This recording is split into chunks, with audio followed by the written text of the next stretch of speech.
Greetings, friends! It's Denise again with Denise's Dancing Paintbrush, and today I've got another watercolor pink rose. So here I have my drawing already sketched out on a 300-pound watercolor paper, taped down to a board, all ready to go. I've been having my struggles this week with my vision, and finally have gotten a new pair of contact lenses, which has taken a good deal of time just to get used to. Not really used to having one eye corrected for distance and one eye corrected for reading and close-up work. It also affects a little bit of my depth perception, so I can't see when I've got the brush far enough down to actually touch the paper. And that was problematic. Just one more struggle to get through. Things have been going on all around me. People moving in, people moving out, driving the little dog crazy. She's barking all the time.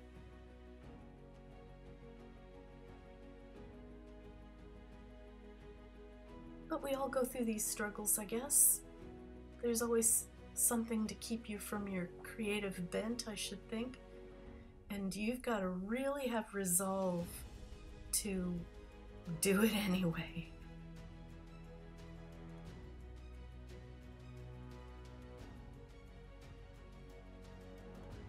I don't know if you can tell or if you've noticed, but I often have to take a break because my hands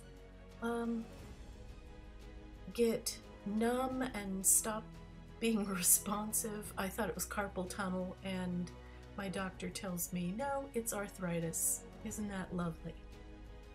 However, I have also found that doing yoga really has helped the arthritis to be less severe, so I can work longer without having to take a break for my hand to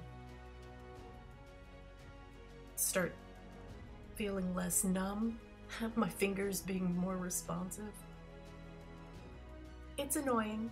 I can remember in my youth being able to paint for 4, 5, 8 hour stretches. I cannot do that any longer. Just not happening. So you can see with this rose, I put in a light pink undercoat on each petal one at a time with a little orange added and a little yellow, and then I go back and add more details, deeper shadows, a little blue in the deepest crevices where the petals meet. And now I'm putting a little, I believe it's Prussian blue and what's the green I've got?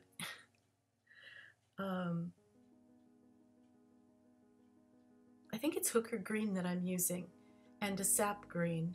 I like the two of them together. And that Prussian blue with the green really makes a lovely, deep, dark forest blue-green that I like for the shadows. It mixes well with the green, I think.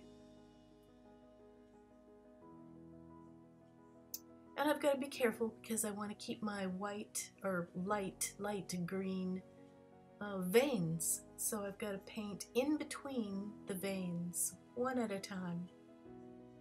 Takes time, but I find it rewarding, actually.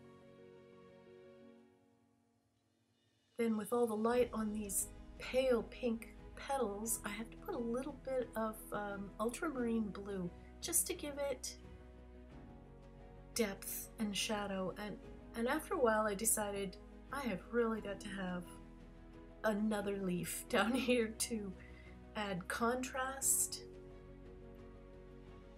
and to make the petals above them really pop.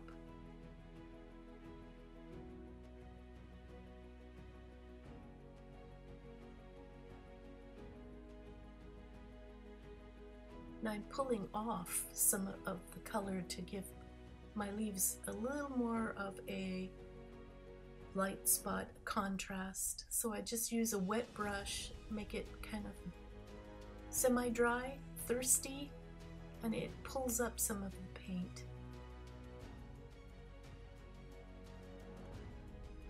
I'm adding my details in my little veins on the flower petals. I actually did a lot of the vein work using a different camera, and the battery went dead without my even knowing it, so there's a good section that didn't get captured. Whoopsie, sorry.